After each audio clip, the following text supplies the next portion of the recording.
Hi YouTube, we're here with the ASW 28 2.54 meters, also known as 2.6 meters, even though it technically would round down.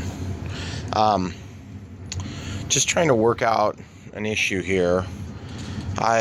This is not mounted right now, it's just kind of taped up temporary.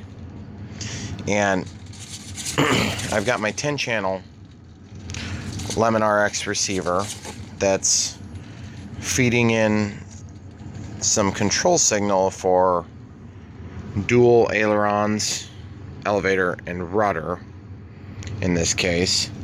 And it's going through this AeroStar, also known as a Turnigy SRS flight control system, 3-axis aircraft gyro. And I have one problem, and I'm just going to show you real quick so you don't have to wait till the end of the video to get this. This is obviously my DX18. I have tons of mixing set up.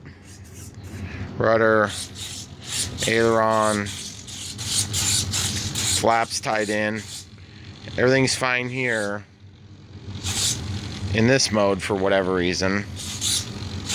Now I go into my flaperons configuration, which is actually part of the camber setup, and everything is fine. And then I go into my full, and you see what happens? It just decides like I'm not touching the radio. Now as soon as I come out of that setting, then things will restore to normal and everything works as it was before. Now here's I've got this controls the mode through auxiliary 1. So you can see the light turn on, light turns off, and then light goes to flashy, which is like auto leveling. And basically, if this is, my stick is neutral, and that means there's no camber, and I'm in this it's auto leveling mode, it's basically going to try to bring the plane level. And I have my gains down. It's also going to change the attitude of the plane by adjusting the elevator. Now these 3 trim pots you can actually turn so that the output is contrary to what it is currently, but in my case my only problem is I really want to try this thing, but I can't fathom a time when I would be alright with having, you know, the ailerons, especially in this setting, which is the full camber setting, and it does this. And I'm just going to shut it off. Now I'm going to show you the other aileron. You can hear it happen. And here it goes. At which point, I don't know, I think what's happening is it's reverting away from the 4-channel setup and it's going to 3. And I don't understand why, beyond the fact that possibly in my setup I actually have the left and right aileron overdriven. I don't think you can see it in that one. We'll go to servo setup. You can see I have them overdriven to 145%. And so when I go into my full camber setting, they get out to the negative 140. And I think the negative 140, the rationale there is just the differential because of the trim. And you can see that from the main menu. I have, yeah, minus 12, so that makes sense. But it's really frustrating because I want to try this thing, and of course I've got my Lemon 7-channel with stabilizer. Really good quality product. I have no problem using it, but I've had this sitting around for a little bit and I kind of want to try it. The stabilization seems to be fine in terms of what I'm used to using. Stabilization on, basically I'll up, everything seems to work, so that should work fine, except for, like, how can I trust a device that when I put on my full camber, and this is when I'm landing, and then all of a sudden it's going to try to roll the airplane, so I'm going to immediately crash, because I'm going to come in here slowing down and it's just going to flip over. And so the only recourse would be to flip out of that mode And then they also have an emergency mode, which regardless, I think you have to be in the regular like stabilization mode. And then I've got it programmed for the trainer switch. It puts the elevator up and then slowly brings it back. And then it makes the ailerons operate to self-level.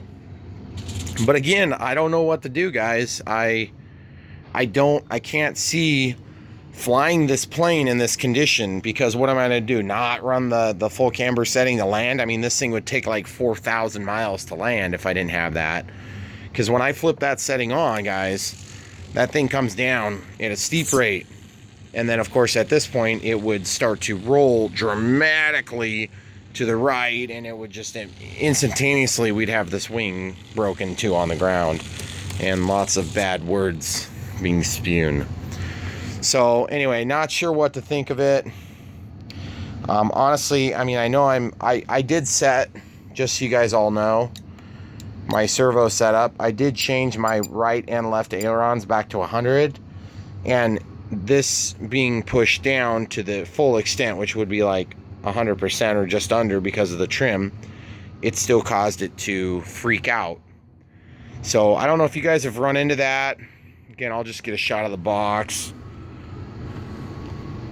Trinity AeroStar SRS flight control system. Part numbers here. It's cheap. It's only like 12 or 15 bucks or something like that. This is a Hobbyking product.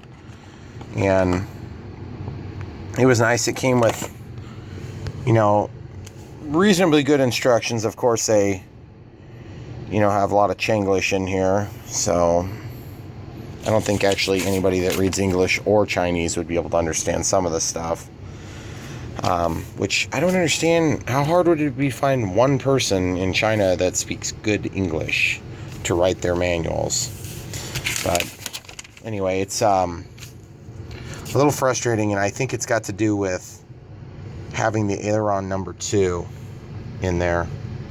If I didn't have an aileron number 2, then I could avoid this problem. But then that would negate the whole function of what I'm trying to do with this glider. I want these to act as flaperons, because flaperons are a principal function of this glider. So anyway, guys, if you got any ideas, let me know. Just send it a message.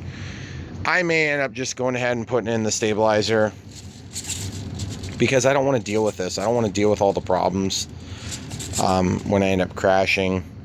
I know for sure that even though this is all Hobbyking products, with the exception of the actual receiver, they're not going to back it up. So even if this thing was failed, I'll probably never, ever, ever see, you know, a refund. Not that I'm going after it. And incidentally, I have another one of these devices like this that's very similar, but it's a 3-axis aircraft gyro. I think it's the SRS part that's missing out of the title. But this one was really similar. Close part number and close price. You can see it's only off by 1 number. But this one came with almost all the same stuff. It comes with all the little jumper cables and everything. The document's a little bit different. This has a top pin. I haven't opened it yet, but I think this one's just the stabilizer. It doesn't have the flight controller built in. But not sure what to do here, guys. I definitely am not going to crash this thing to do a Hobbyking test here. But I'm sure there's got to be at least one other person on the planet who's done this. And hopefully that one person will get on this video and tell me the answer to my questions. Thanks for watching. Please answer my question if you know how to answer it. In the meantime, my answer is going to be to take this thing off.